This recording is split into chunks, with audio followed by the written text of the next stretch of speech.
when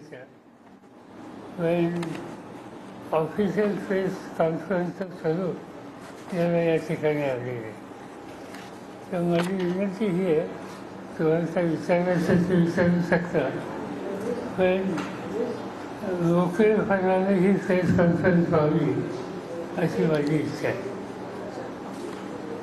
एक दोन गोष्टी सुरुवातीला सांगायच्या की काल सुप्रीम कोर्टाचा जो एक निकाल झाला, सुप्रीम कोर्टाचा जो एक निकाल झाला विलकीन वादळच्या केसमध्ये, ज्याच्यामध्ये 7 व्यक्तीची हत्या आणि एका भगिनीवर अत्याचार, त्याची सगळी पार्श्वभूमी ही गोंधळाची आहे.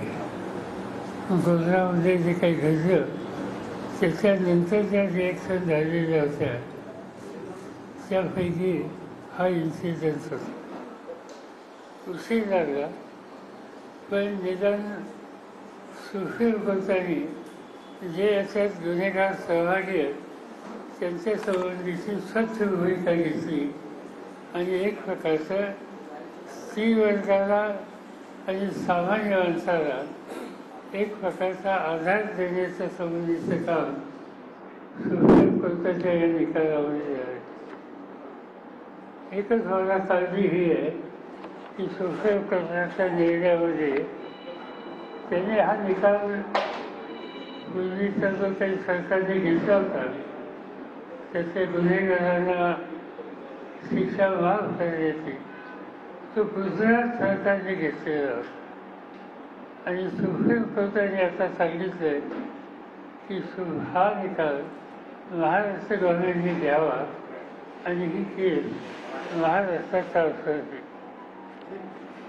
आपण अशी अपेक्षा करूया की महाराष्ट्र गव्हर्नमेंट ही सुप्रीम कोर्टाचा सर्व निकाल वाचल्याच्या नंतर त्याने जी भूमिका मांडली त्याची गांभीर्याने नोंद करेल आणि त्या भगिनीला न्याय देण्याच्या बाबतीत कुठलाही राजकीय अभिनय न आणता महाराष्ट्र गव्हर्नमेंट त्या संबंधीचा निकाल घेईल असं मला वाटतं किंवा माझी अपेक्षा आहे की महाराष्ट्र सरकारने, महाराष्ट्राच्या मुख्यमंत्र्यांनी, महाराष्ट्राच्या गृहमंत्र्यांनी या केसचं गांभीर्य लक्षामध्ये घेऊन याच्यामध्ये झालेल्या अत्याचाराचं स्वरूप लक्षामध्ये घेऊन या ठिकाणी निकाल घेतला पाहिजे.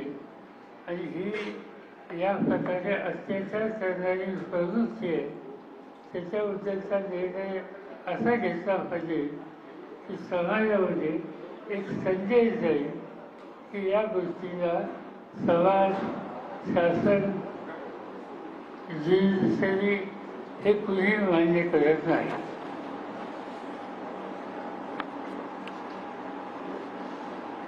त्याच्यावर काही विचारायचं नाही.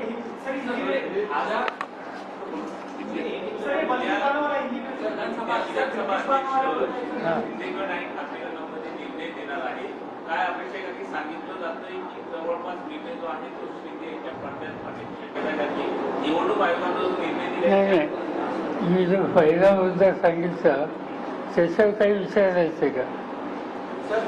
लिखित माणूसची जी केस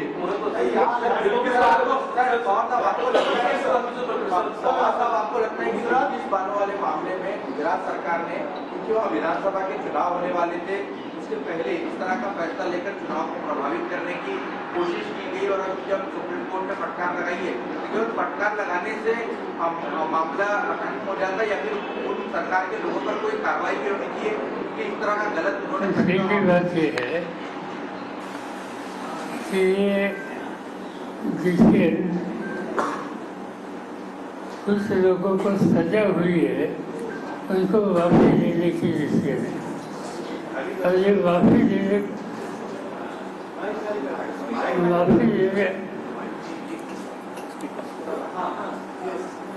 देने का डिसीजन गुजरात सरकार का है. इतना हीनियस क्राइम करने के बाद गुजरात सरकार ने इन गुनहगारों को लिबरल अफसर देने की कोई आवश्यकता नहीं थी, ऐसी बात लोगों में वहाँ चालू थी।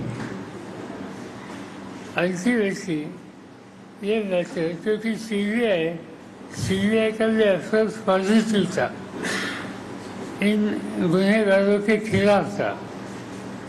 ये गुजरात सरकार का डिसीजन आने के बाद, माफ़ी देने के बाद सुप्रीम कोर्ट में जाने का जो निर्णय अफेक्टेड लोगों ने लिया, इस बारे में सुप्रीम कोर्ट ने एक बड़ा अच्छा डिसीजन दिया है, एक दिशा दिखाई है। और इस तरह से अत्याचार या हत्या और ऐसे करने वाले लोगों को राहत, ये बातें सुप्रीम कोर्ट ने एक्सेप्ट की नहीं। गुजरात गवर्नमेंट ने इसमें जो डिसीजन ले लिया, वो डिसीजन वहाँ लेने की आवश्यकता नहीं थी और इसीलिए वो केस महाराष्ट्र में ट्रांसफ़र करने की भूमिका सुप्रीम कोर्ट ने इसमें ली। ये अच्छी बात है। खाली एक ही मुझे मेरा सुझाव है कि महाराष्ट्र के मुख्यमंत्री हो, महाराष्ट्र के होम मिनिस्टर हो, उन्होंने ये केस की सीरियसनेस देखनी चाहिए। महिलाओं के ऊपर अत्याचार जो हुए वो नज़रअंदाज नहीं करने चाहिए और 7 लोगों की हत्या हो गई, ये भी नज़रअंदाज नहीं करने चाहिए। जो कोई इसमें इन्वॉल्व होगा, इसमें कोर्ट ने जो डिसीजन लिया है उसी पर अमल करने की नीति महाराष्ट्र गवर्नमेंट ने यहाँ लेनी चाहिए।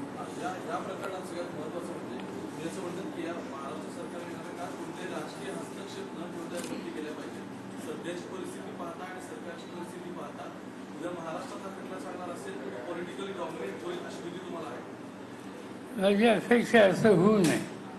महाराष्ट्रामध्ये साधारणतः गव्हर्नमेंट डिसिजन्समध्ये काही पॉलिटिकल डिसिजन्स होतात, नाही असं नाही, पण या केसची सिरियसनेस बघितला, त्या महिलेने जे सोचलंय उनकी मानसिकता आपने देखी होगी, इनके ऊपर जो अत्याचार हुए